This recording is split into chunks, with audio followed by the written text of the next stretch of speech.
Welcome, welcome. Now I've got the microphone. Beautiful to be here, beautiful to see so many of you so bright and early in the morning. Welcome. It's my pleasure to start the conference by talking to you about information visualization design. Perhaps this will be the least technical talk of the conference, but in this environment where we speak so much of mathematics and statistics, algorithms and codes, system design, I would like to take this opportunity to come back to something more basic. What makes us human, how we see the world around us, and how this data, these numbers that we compute with so much hard work, blood, sweat, and tears, how to communicate them visually so that when people see the picture, they can actually understand what's going on and trust it so much that they make decisions that have a real impact on their lives. So my name is Mark Grundland. I work as a data science and product management consultant. On the one hand, I work with tech entrepreneurs and investors around bringing innovation to market, turning good ideas into great businesses. And on the other hand, I work with medium to large enterprises, helping them make sense of the data that drives their bottom line. For example, right now I'm working with Pfizer and Lilly to help understand how patients make life and death decisions on which medical treatments do they choose.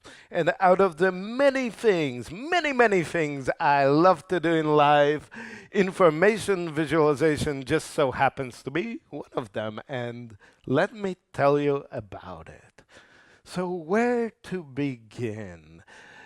Actually, it turns out that information visualization is with us right at the beginning of civilization, at the beginning of visual art. Some of the first works of artistic expression have been visualizations, like the one you see on this cave wall, tens of thousands of years old. Even back then, we had the same fundamental problem that we have now. How many is many? You see, in most tribal languages, we have words for 1, 2, 3, 4, 5, 6, 7, 8, 9, 10, but it doesn't go much further than that. How do we give a sense of 317? There would be no words for it, and yet we want to make our impression. And what you see here is nothing less than an ancient scatter plot, and to this day we don't know what it means because they didn't label it. At the time, written language was not yet invented, yet we were visualizing. And right through this time, we still all want to make our mark. Communicating data effectively is becoming ever more important. We are living in a data-driven society where data regularly impacts on the decisions that determine our lives every day. What you see before you is arguably the most controversial chart in science, one of the most important graphs in the world today, and literally our future depends on how we read this graph. Entire books have been written about whether this graph of variation in global temperature over time, whether it is real or whether it is an optical illusion.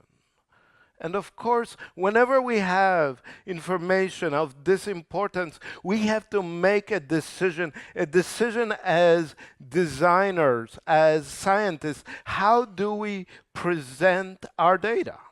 And yes, we could just stretch it out, and then it looks like little oscillations, or we could turn it into something more dramatic, where it's clear that something new is happening at this side of the 21st century. And this is a matter of great debate. Here you can see Al Gore trying to make the point. You see, because whenever we are doing information visualization, we have this design decisions to make, and they matter. These design decisions can either facilitate an interpretation or they can impede an interpretation. And here we are looking at a really basic design decision that all of you have made, which is, given a chart, what should be its aspect ratio? Now put yourself in this situation. In your hands, you have the data that is going to impact the future of your children. You have to make a chart and decide what should be the right aspect ratio. So I put this question to you here and now. Should it be 1:1? It's fair and square and simple. Who thinks it should be 1:1? Raise your hands. Anybody? Anybody for simplicity? Okay, I don't see many hands. What about 3:2? After all, it is wider than it is taller, like a landscape photo. Anybody thinks that 3:2 would be the right aspect ratio? Anybody? Please raise your hands. Oh, I see a few hands. I love seeing hands. Okay, what about if we take a more classical approach? The golden ratio. After all, it is supposedly the most pleasing proportion found throughout nature and in art. Who thinks that the golden ratio is the right aspect ratio? Anybody? Raise your hands. Yes, I see hands. Okay, there are some artists here. Okay, well, those are default settings, right? So what about science? After all, we're all scientists here. So let's ask the perceptual psychologists. Let's ask them.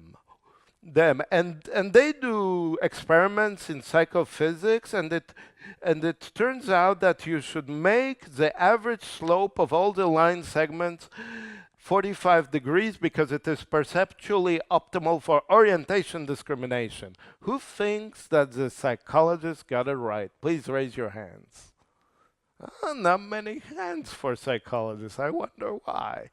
What about the mathematicians? You see, the mathematicians will turn anything and everything into an optimization problem. Minimize the arc length while keeping the area under the plot constant. After all, it's short, it's sweet, and it's mathematically optimal. Who thinks that the mathematical optimization approach would be the right impartial solution to this very real question?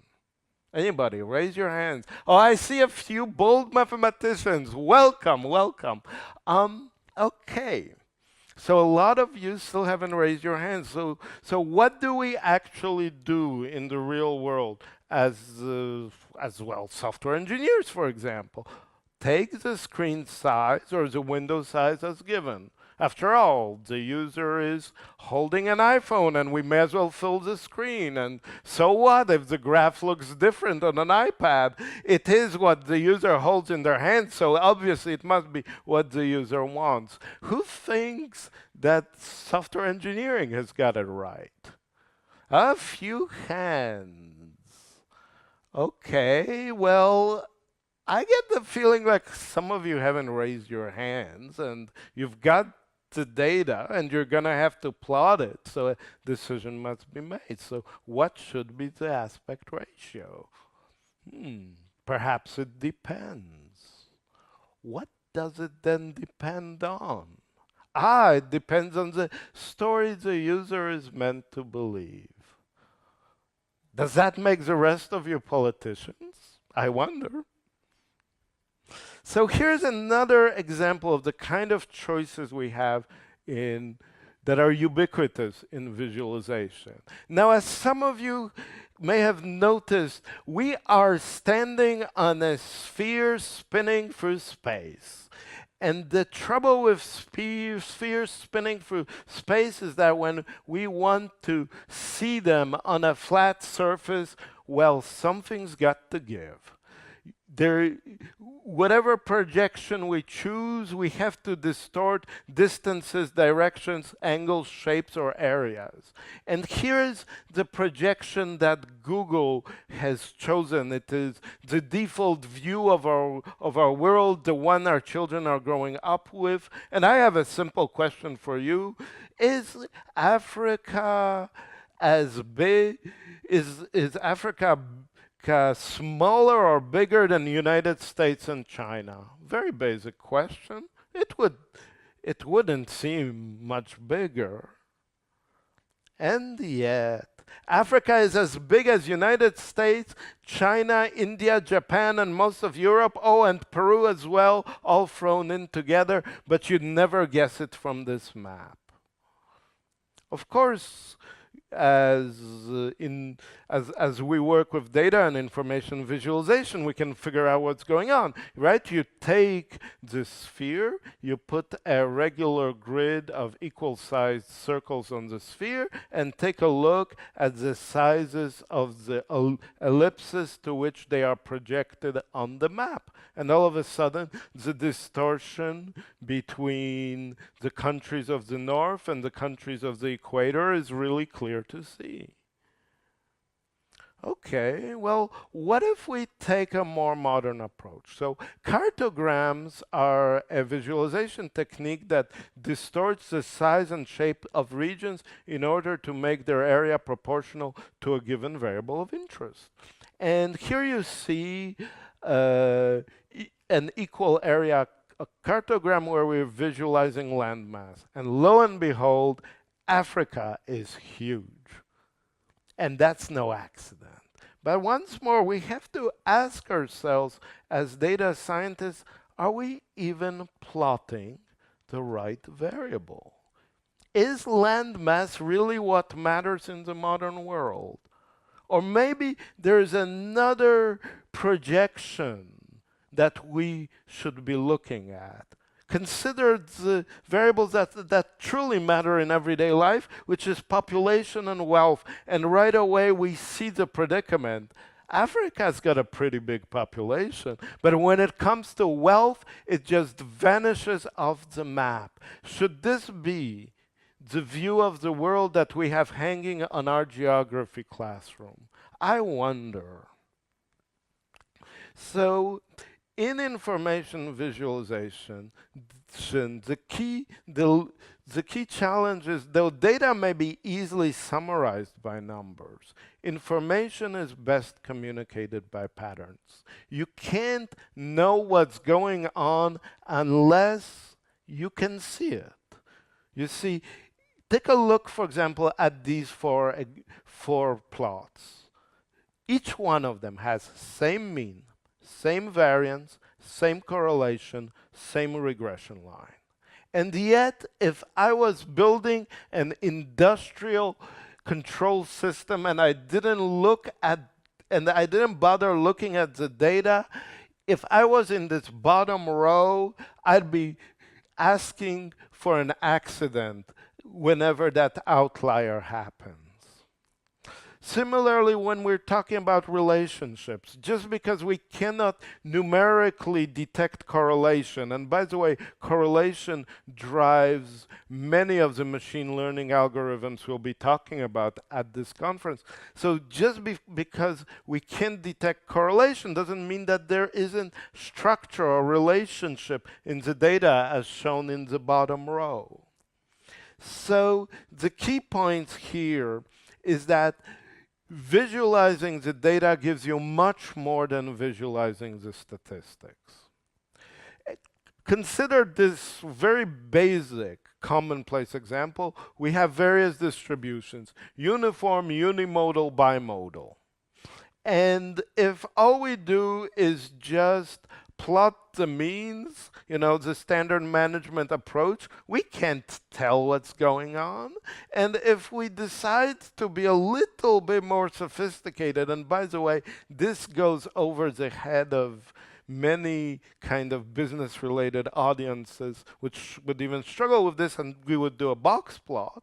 Well, yes, we can tell what the range of the data is, what the median, what the spread is, but we still can't tell the most basic thing, the difference between a unimodal distribution and a bimodal distribution. And that difference is crucial. You take the median or the mean. If it's a unimodal distribution, it is the typical value you would expect to encounter. While if the distribution is bimodal, it might be the most atypical value that you would never see. So therefore, it makes sense, at least in certain contexts, to actually plot the distribution histogram. And we have modern tools like the violin plot or the bean plot that lets us right away see the difference that the various distributions present. So here is our task as information visualization designers. We're dealing with, in the simplest case, with numeric values that express absolute magnitudes. But we are translators. We translate it into a completely different domain, and that is the domain of a visual perceived picture. And visual perception only makes relative judgments. And for this translation, we have various primitives we can use. We can use position. Now, that's a very useful one because of all the primitives, position, human beings are able to discern the most accurately. Everything else gets progressively more tricky. So yes, we have shape, length, orientation, area, volume, hue, saturation, brightness, texture and transparency, alignment and proximity, containment and connections, labels and glyphs, motion and flicker. We have sound, we have, who knows, electric shock, anything to get the point across. But every time we come up with this basic limitation that the objective picture rendered on the screen is not the subjective impression received perceptually by the viewer, where in between the human brain works its magic. Come, take a look with me. So I've got a very basic question for all of you. Which is bigger and by how much? So who thinks that this top nicely proportioned rectangle is the biggest? Show of hands. Anybody? Who thinks that the wide rectangle is biggest? Anybody? No, I don't see many hands. What about the tall one? A few hands. What about the square? I see a few hands. Who thinks they're all the same? Wow! Most of you are dead wrong. Now, was that an easy question? Surely, when we make visualization, we assume that it's something people can see. Actually, they can't, and that's why equity traders struggle to make money when they're looking at a market heat map. They literally can't see what's going on. Okay, I've got another question. Once more, which is bigger and by how much? I dare you to trust the authority of your own mind. So who thinks the left circle is bigger? Anybody? One, two. Okay. Who thinks the right circle is bigger? Anybody? Quite a few. Who thinks they are one and the same?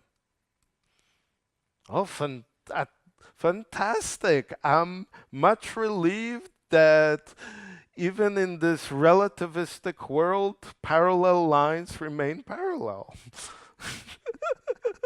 Okay, please, who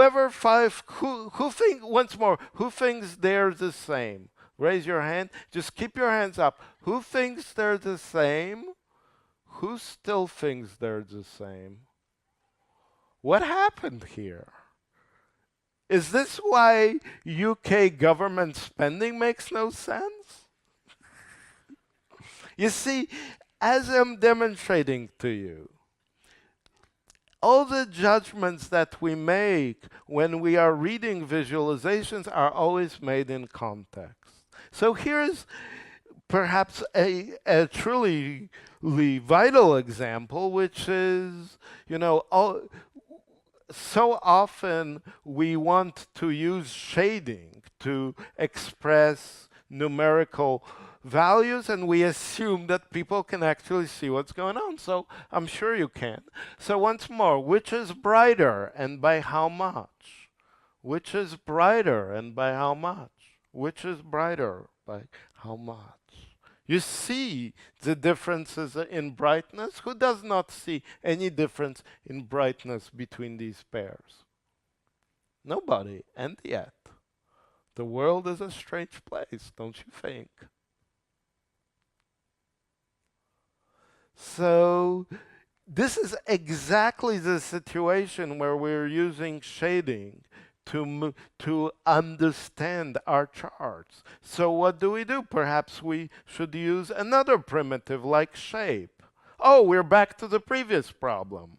So what do we actually do as information visualization designers? Well, we accept reality, which is that people can't read charts. Period. So we help them. We actually write down what the story is. We give trend indicators. We give arrows. We use labeling. We simplify the color scheme so it's more readily discernible. Let's see how this applies in practice. So, for my sins, once upon a time, I used to analyze online advertising campaigns. And this was a chart that my system produced. Here we're looking at content categories in terms of comparing clicks and impression, standard bar chart. How can we make this useful? Because you want to present this to management, and the higher they are in management, perhaps the less likely it is that they can see what's going on in a simple plot when it's presented in front of their nose. So how do we make it easy? Well, make it easy. Numerically label what's going on, so the numbers are there in front of your eyes. And then I made it even easier, which is to introduce a traffic light system. If a content category has relatively many clicks compared to impressions, it's a good content category. Give it a green light. If it's got lots of impressions but hardly any clicks, well, it's not working. Give it a red light. And all of a sudden, at a glance, it's a lot easier to read what's going on. Another thing I like to briefly touch on is the use of color. And there is a tendency to use color sometimes in visualization, to use these rainbow color maps where we cycle through the different colors. And the problem with them is that the order of colors is actually not obvious. Does red come before green or green come before red? And also, so the data is continuous, but whenever there is a categorical change of color, like from yellow to green, we see this as an edge, which is like a false discontinuity. But most fundamentally, human beings can't discern differences between equiluminant colors very well. So whenever we want people to be able to see the picture in detail, it's much better to use a color gradient which has a significant difference in brightness, because that makes the details far more legible. Another challenge has to do with transparency, using transparency to overlay layers of information. And the problem here is that transparent layers are normally rendered using linear interpolation and averaging operation that reduces variation. So whenever we're blending by linear interpolation, the results tend to look a little bit disappointing, in the sense that you have dull colors, you have reduced contrast, loss of detail. And for my PhD at the University of Cambridge, I worked on reinventing photomontage, among many other things.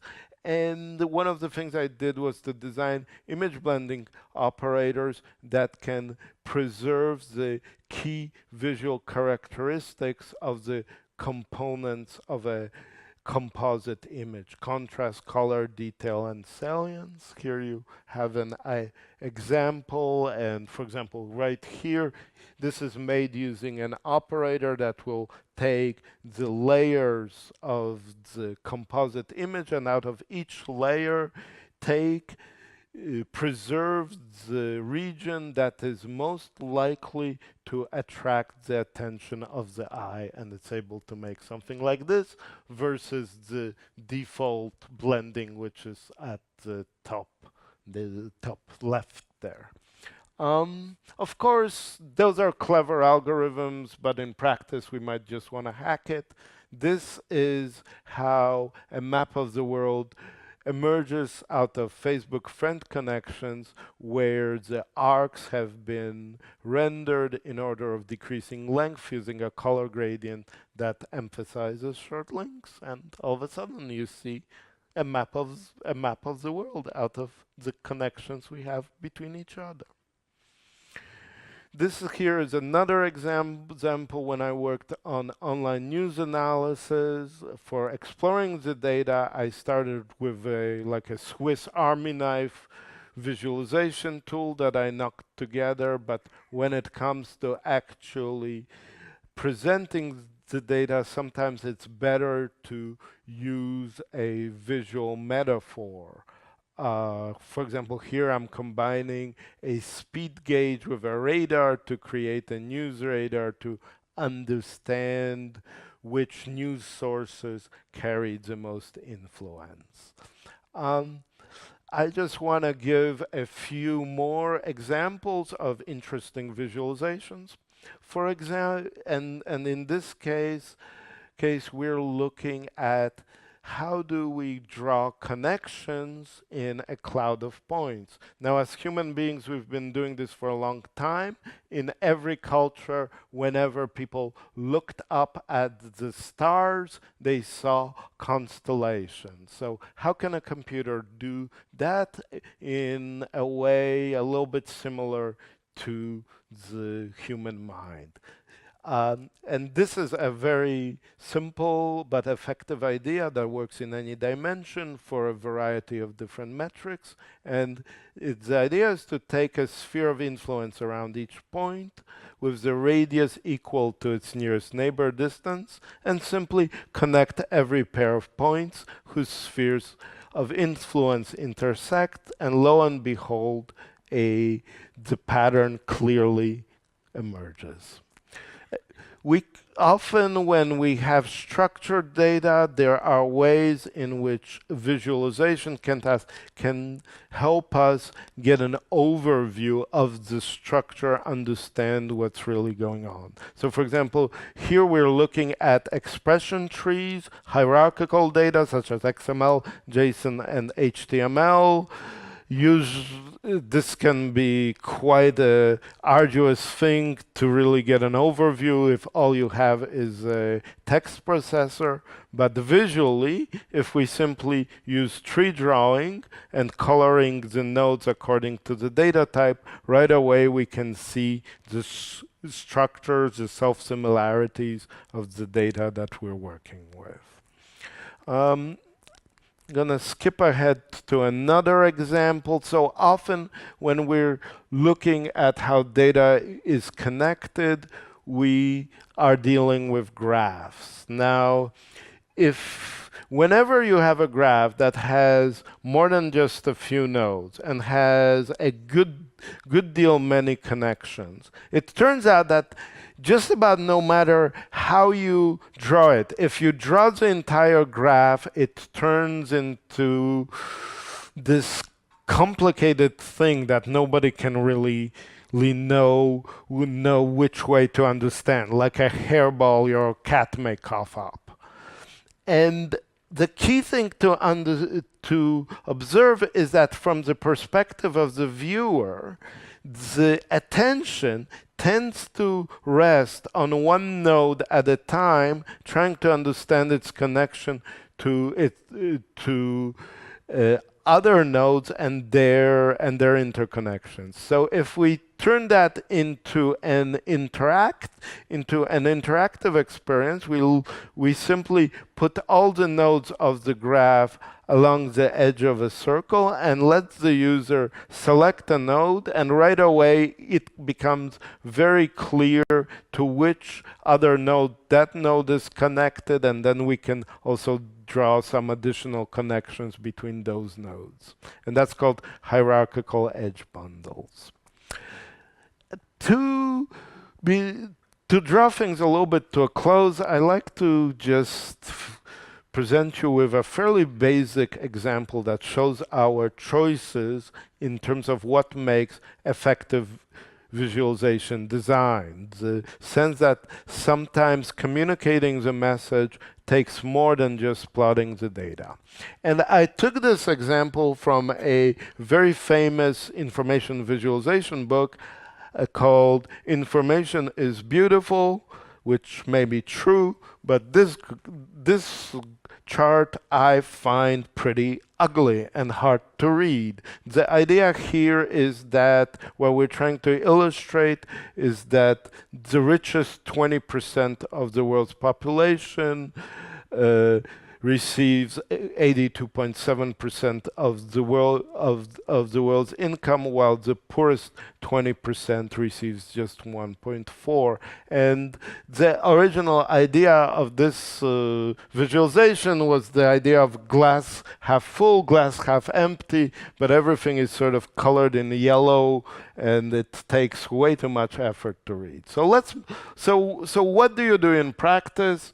Most people in the world would just open up Excel and get something like this. And already it's an improvement. Things are clearly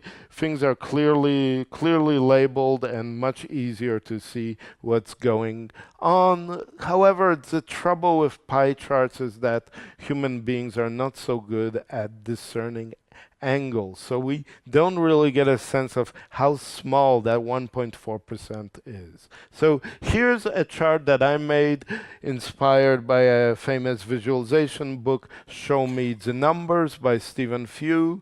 And once more, this is, I guess, quite a typical objective picture of the data, and here we have the facts. Do we declare success? Does anybody here have an idea for a better way of communicating this data? Yes. You have to divide it up with amount of people. Yep. Then I think it's much more clear to see. Okay.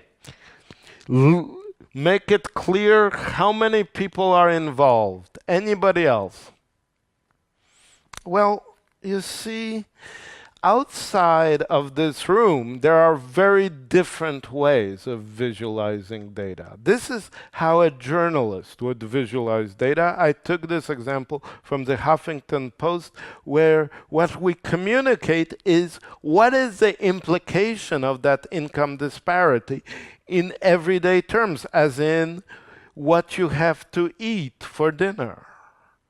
Now, as artists, of course, we can go one step further and just state the facts. The richest 20% own more than 80% of the world's income. The poorest 20% own less than 2% of the world's income.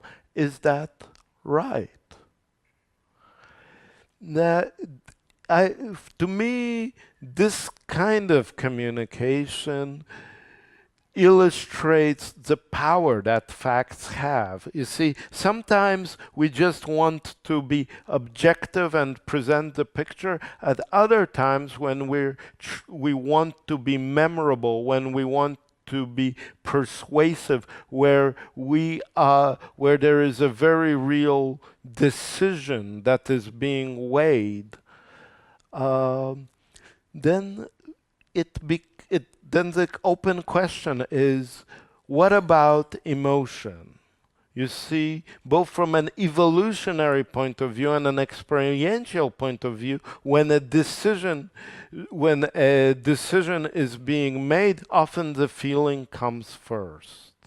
So when we are communicating, it makes sense to not just connect with the mind, but if appropriate, also connect with the heart. Finally, I like to finish by considering what is the secret to great information visualization design. And once more, it depends who you ask. Because if you ask a data scientist, the answer you get is that this is all about the data. See what the data can reveal, apply the right kind of algorithm. On the other hand, if you ask a graphic designer, you will get a story that's all about the picture. How can we make a lasting impression on the viewer that provides a compelling sense of the essential story? But my perspective is a little bit different. You see, my background is also in product management. And I believe that the way to great information visualization design must really start with the user. What are they trying to do? Why are they asking this question? Then what does this question really mean to them? And there are some ways in which we can inquire when deciding on the requirements of a visualization system. What will this allow you to do that you cannot do now? What difference can you observe in your business? What value do you expect that this will add? How will this affect your customers and stakeholders? How does this fit in with your overall strategy? How will you know that this has been a success, and how will you build on this success? When I've asked these kinds of questions and I really listened to the answer, and then a solution starts to paint itself in my mind, that's when I sleep on it. And when I wake in the morning, if that solution still makes sense, then I look in the mirror and ask the toughest question of all. So what? Okay, I think it's time to close. And to finish off, I would really want to ask the question, what does the future of information visualization hold? How will interaction come into the picture? What about animation? What will be the impact of augmented reality glasses superimposing an information visualization layer on our everyday lives? How will cheap displays make ambient visualization ubiquitous? What happens in virtual reality? These are all fascinating questions. I welcome your answers. I welcome your questions. Thank you.